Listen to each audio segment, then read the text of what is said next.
E aí, tudo bom com você? Você sabia que o conhecimento científico, ele anda casadinho com conhecimento empírico? Não? Então fica comigo e depois da vinheta eu te explico.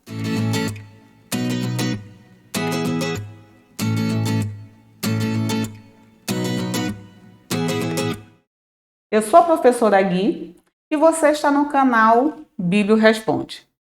Se essa é a primeira vez que você está aqui conosco, sinta-se abraçado e seja bem-vindo. Assim como sinta-se à vontade para se inscrever no nosso canal e ativar o nosso sininho. Nós iremos estar trabalhando o conhecimento científico. Ele é a continuação da playlist Ciência e Conhecimento. Isso significa que se essa é a sua primeira vez aqui, eu peço para você dar uma paradinha e vai até a playlist para assistir a aula 1, a 2, a 3, para poder entender o nosso conteúdo da aula de hoje. Aproveite que a sugestão está aqui, ó, bem para você só clicar e ir até lá. Agora, se você já é da comunidade Bíblia Responde, já assistiu às aulas, então vamos começar o nosso conteúdo de hoje. O conhecimento científico, ele caminha junto com o conhecimento popular, vulgar, senso comum ou empírico. Por que ele caminha junto? Por que se afirma que ele caminha junto com o conhecimento empírico? Nós vimos que pelo conhecimento empírico surge a curiosidade de estudar determinados fenômenos que estão ao redor do homem.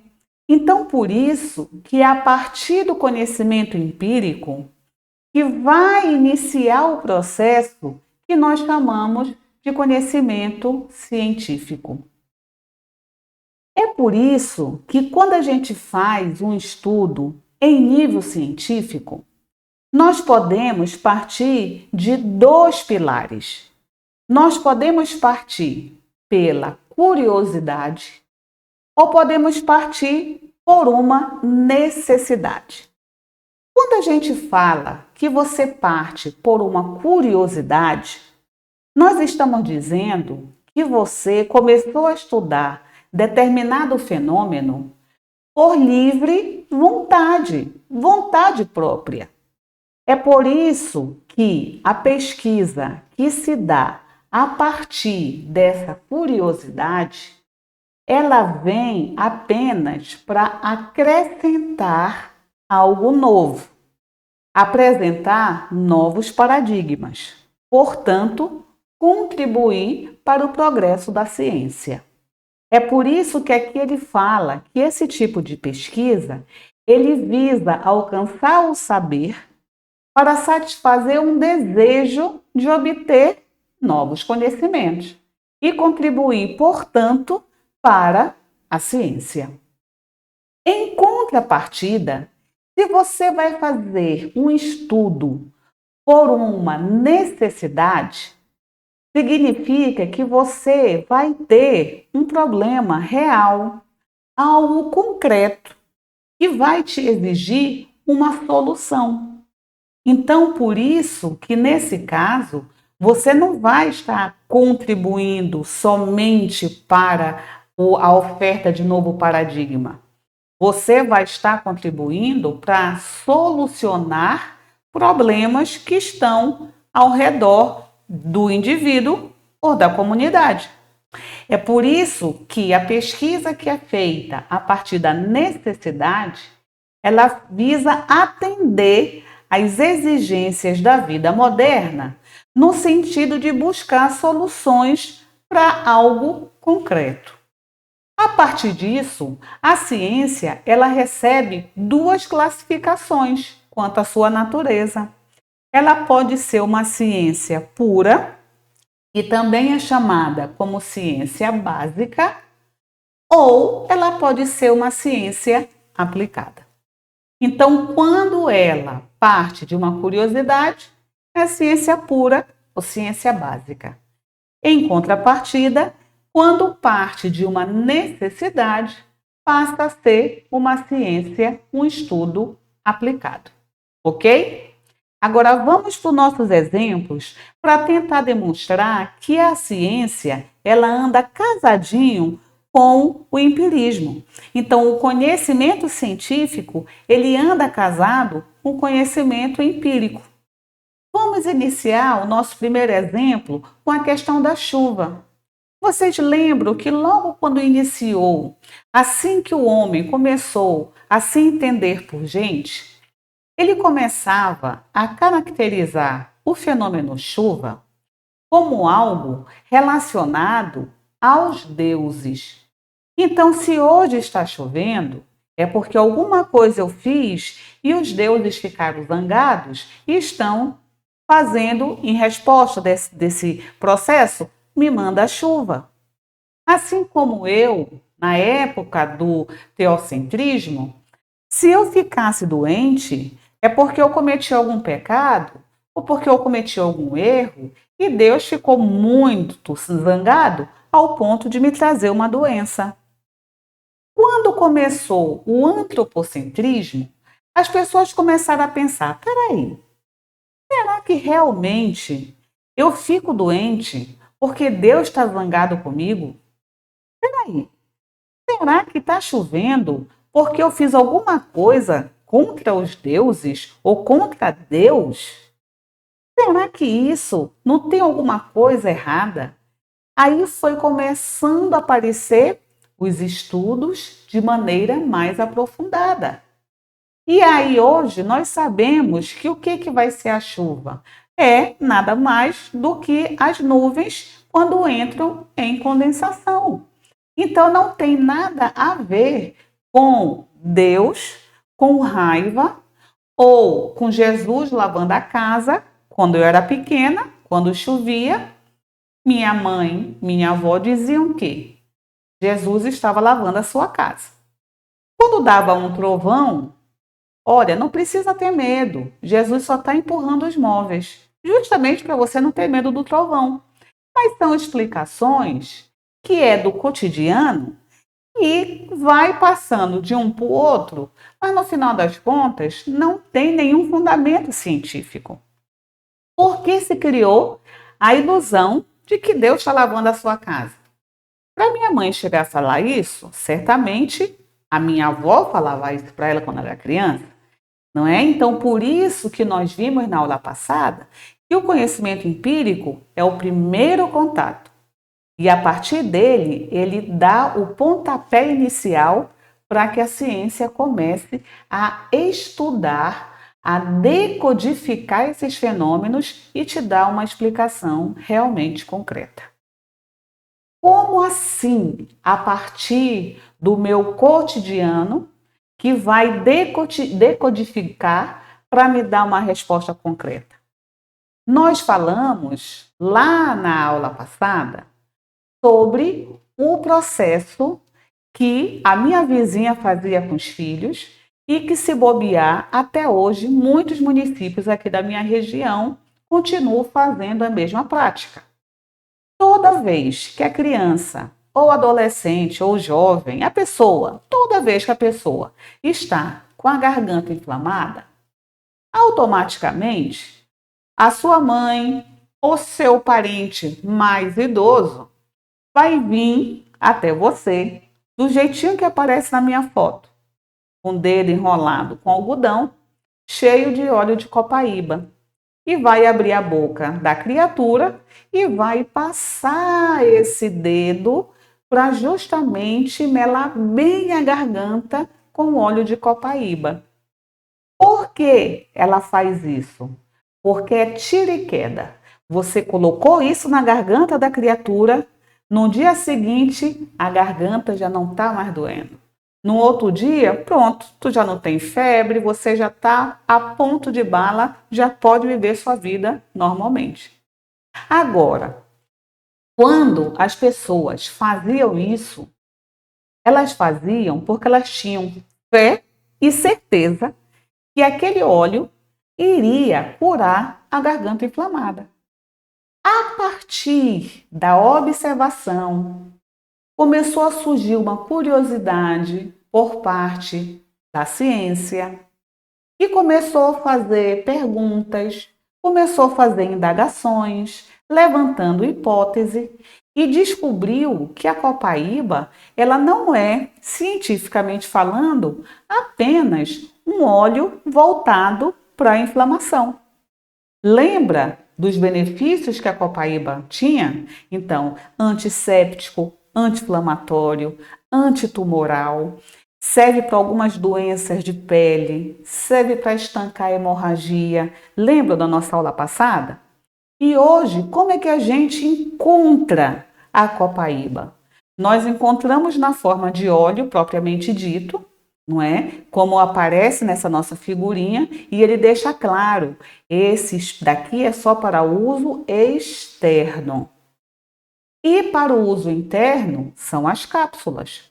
Então, para que eu, conhecimento científico, pegasse aquela tradição da minha avó de pegar a copaíba, colocar no dedo e ir diretamente para a garganta da pessoa, para fazer isso, ele partiu do conhecimento empírico. E hoje nós não precisamos mais sofrer, porque eu via os meus vizinhos, a loucura que era para colocar aquilo. Imagina a sensação horrível do dedo na sua garganta e, em segundo, o gosto, que eu acho que deveria ser um horror. Então, por duas vezes você sofria em dobro, não é? Por conta disso. E hoje eu tenho a copaíba já no comércio. Ela já foi comercializada. E para chegar a esse nível, ela saiu do conhecimento empírico e passou para o conhecimento científico. Assim como hoje, infelizmente, nós estamos passando por uma pandemia. De um dia para o outro, a humanidade se deparou com algo invisível, minúsculo, mas que sai como uma força que sai destruindo tudo e todos. Infelizmente, muitas vítimas estão aparecendo e se multiplicando cada vez mais por conta desta bendita Covid.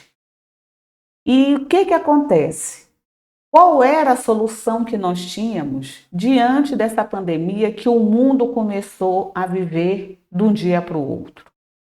Nós não tínhamos remédio. Então, a única solução era o isolamento social, era o uso da máscara, era o álcool em gel. E concomitantemente, justamente a partir do momento que esse vírus surgiu, o conhecimento científico começou a trabalhar. Em que sentido? De conseguir decodificar esse vírus.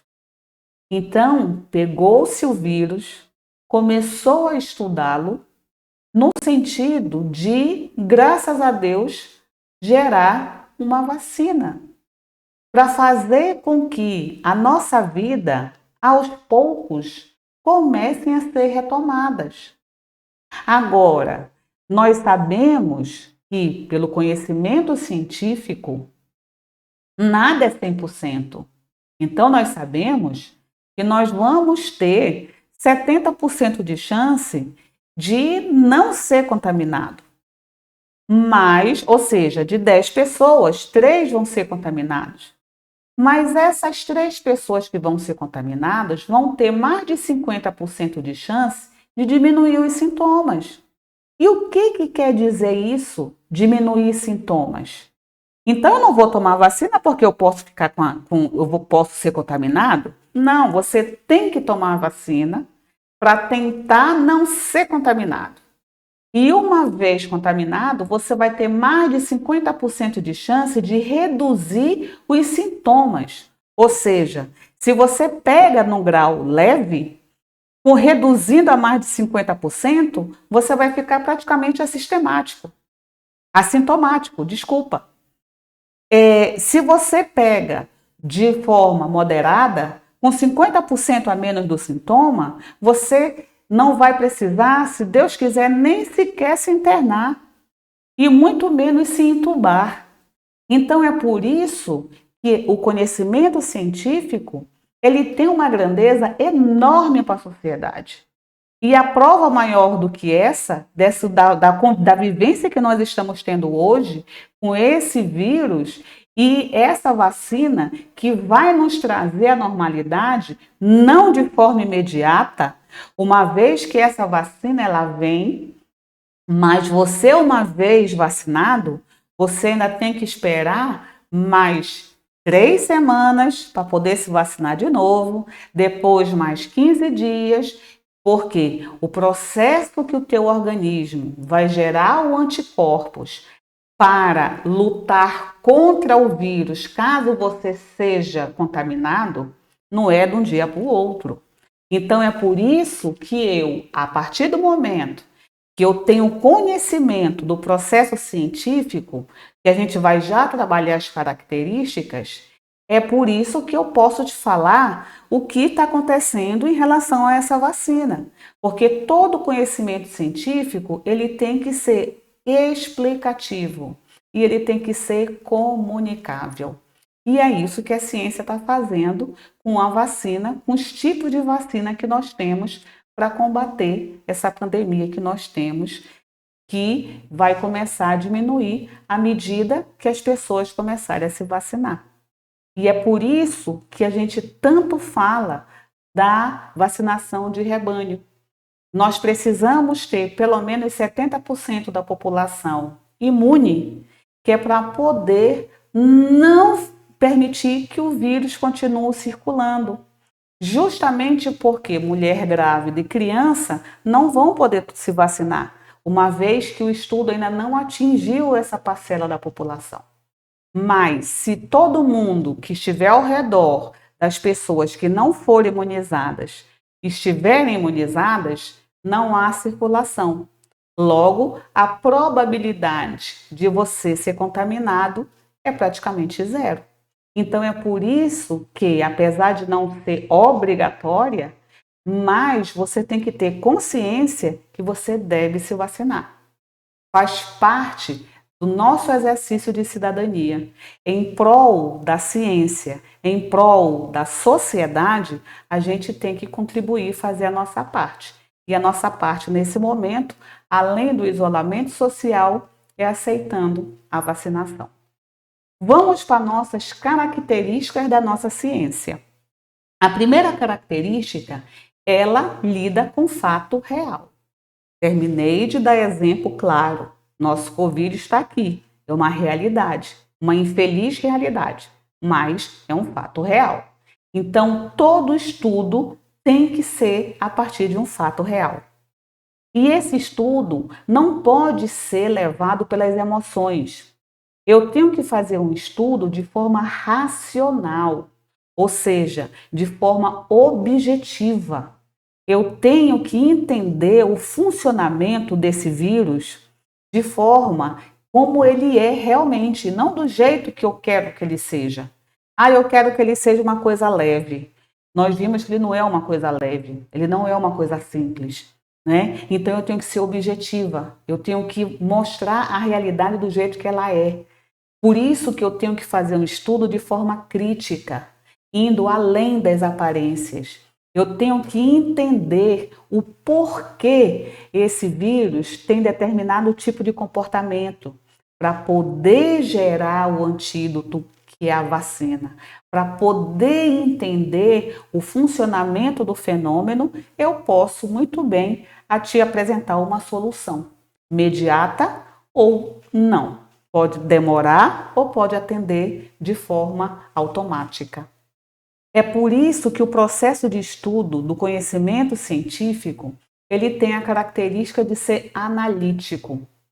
Ele vai pegar o todo e vai fragmentando e vai estudando cada pedacinho e depois vai juntando como se fosse um quebra-cabeça. Assim ele consegue ter uma visão do geral, do fenômeno como um todo. E não só entender uma parte do fenômeno, ele tem que entender o fenômeno como um todo. ele tem que ser contingente. Por quê? Porque além do processo de utilizar a razão, ele também tem que utilizar a experiência. O processo de falsidade e veracidade, ele é feito também a partir da experiência. E essa experiência vai se dar através do processo metodológico. É onde nós iremos descrever todos os passos que eu vou estar fazendo nesse meu estudo, no sentido de permitir a repetição desse estudo. É por isso que, além da metodologia, o conhecimento científico trabalha com a sistematização, porque a característica de ser sistemático é aquela que faz com que exige que quando você for repetir o fenômeno, você tem que cumprir rigorosamente o passo 1, o passo 2 e assim sucessivamente, para evitar que o resultado seja diferente. A partir do momento que você tem uma metodologia, a partir do momento que você consegue repetir esse fenômeno, você está demonstrando para a sociedade que o conhecimento científico ele é altamente verificável. Ele pode ser repetido quantas vezes forem necessários. É por isso que ele tem que ser verificável. É por isso que ele nunca pode se dar apenas pela vivência, como acontece no conhecimento empírico, ok? Ele também tem que fazer um resultado o mais próximo da exatidão possível, não é? Porque nós sabemos que não existe um conhecimento pronto e acabado, né? Mas você tem que estudar de forma profunda, no sentido de ser o mais exato possível, no sentido de ser o mais claro possível durante o procedimento, durante a descrição do seu procedimento. É isso que a Anvisa fez, não é? Quando você vai solicitar a aprovação daquela vacina, ela vai rigorosamente ler todos os formulários que o laboratório fez, e esses formulários eles vão descrever de forma detalhada, sistematizada e clara como foi que fez o experimento, para dizer quantos por cento de chance aquela vacina vai contribuir com a imunização da população. Então tem que ser claro e tem que ser autoexplicativo esse teu processo, não é? E obrigatoriamente todo conhecimento científico ele não termina em si, ele termina quando ele é lançado para a sociedade. É por isso que a característica do comunicável faz parte do conhecimento científico, no sentido dele se tornar uma tese, uma teoria e ser utilizado em nível mundial. E como nós sabemos que o conhecimento não é definitivo, não existe um conhecimento pronto e acabado, ele está em sempre uma eterna evolução. O conhecimento científico, dentre os tipos de conhecimento, é o mais importante, mas ele não é o mais seguro, porque não existe um conhecimento 100% seguro. É por isso que essa última característica do conhecimento científico é essa daqui, ó, aproximadamente exato. Por quê? Porque ele sabe que amanhã, há um mês, há um ano, aquela teoria vai passar a se tornar obsoleta. Principalmente em áreas que a informação é assim, a área da informática, a área da ciência. Então, os conhecimentos eles evoluem muito rapidamente. E o que hoje eu chego à exatidão, eu já sei que amanhã ele já está obsoleto. Por isso que ele tenta chegar o mais próximo possível da verdade e ele tenta ser o mais impessoal possível e tenta ser o mais imparcial possível, porque nós também sabemos que nós somos seres humanos, mas nós não podemos deixar a subjetividade dominar no processo de estudo quando se trata de conhecimento científico, ok? Assim sendo, a gente diz que o conhecimento científico ele é resultante da observação da realidade, do mesmo jeitinho que o conhecimento empírico. Só que ele utiliza-se do negócio chamado método científico, coisa que o conhecimento empírico não faz. Então, todo conhecimento científico necessita de um método científico. E esse método científico, ele tem os seus critérios externos e seus critérios internos. Quando a gente fala critério externo, o que o método tem que proporcionar à sociedade ao final do estudo? Coerência, consistência, originalidade, objetivação. Em relação às características internas, o método científico tem que permitir uma comparação crítica. Para isso eu tenho que ser objetiva, para isso eu tenho que cumprir as características que nós terminamos de falar. Eu tenho que divulgar esse meu resultado no sentido de fazer com que este resultado passe a ser aceito em nível mundial. Não pode ser apenas em nível local. É por isso que aqui tem reconhecimento generalizado. É por isso que nós temos esse esquema, que ele resume muito bem a relação do que é o conhecimento científico com o conhecimento empírico. Então, a pesquisa ela inicia no meu cotidiano, uma simples observação do cotidiano. A partir dessa observação, eu começo a ficar com uma pulga atrás da orelha. Mas por que aquela copaíba realmente ela faz com que a garganta pare de doer e deixar de ser inflamada? Será que a chuva realmente tem a ver com alguma coisa que eu fiz contra Deus? O que nós temos que fazer para gerar um antídoto para matar esse vírus que está assolando a humanidade? Então, começam a surgir as perguntas. E a partir dessas perguntas, você vai começar a fazer pesquisa. Você vai começar a estudar para tentar compreender esse contexto. E à medida que você começa a entender o contexto, vai te gerando o quê? Ideias, que são as hipóteses. Se eu fizer isso, eu vou conseguir matar o vírus? Se eu utilizar o RNA do vírus, eu consigo gerar uma vacina? Se eu começar a imunizar o vírus, eu posso transformar na vacina? Você começa a criar hipóteses.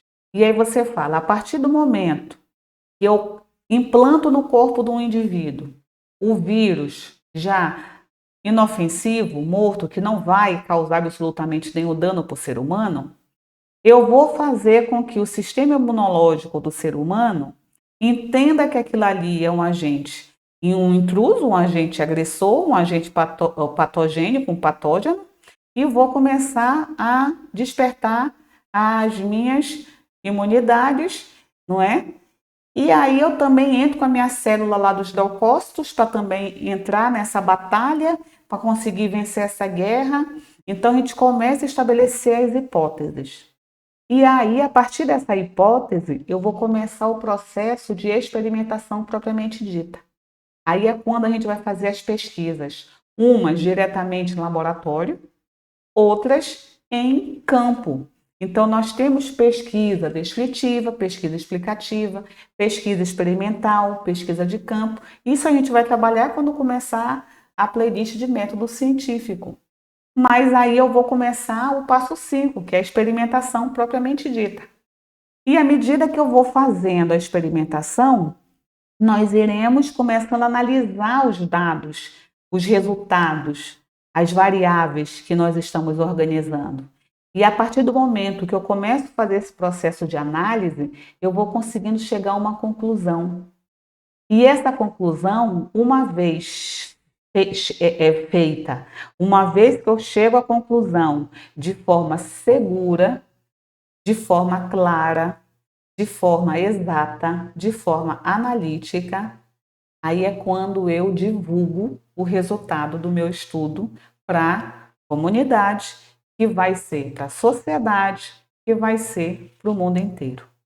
Então, se você analisar esse esqueminha, ele está perfeito para te explicar como é que funciona o conhecimento científico. E para comprovar que o conhecimento científico ele anda casadinho com o conhecimento empírico, que é aquele que nós estudamos e começamos a conviver a partir do momento que nós nos tornamos gente no nosso seio familiar. E com isto, o canal Bíblia Responde de hoje fica por aqui. Se caso você tenha gostado da nossa aula, não esqueça de dar o seu like. Assim como eu te convido para você ficar à vontade para se inscrever no nosso canal, para ativar o sininho e para seguir as nossas redes sociais do Facebook e do Instagram, que nós também estamos por lá agora. E conto com você para ser o nosso seguidor também das nossas redes sociais. Eu espero que todos fiquem bem, fiquem todos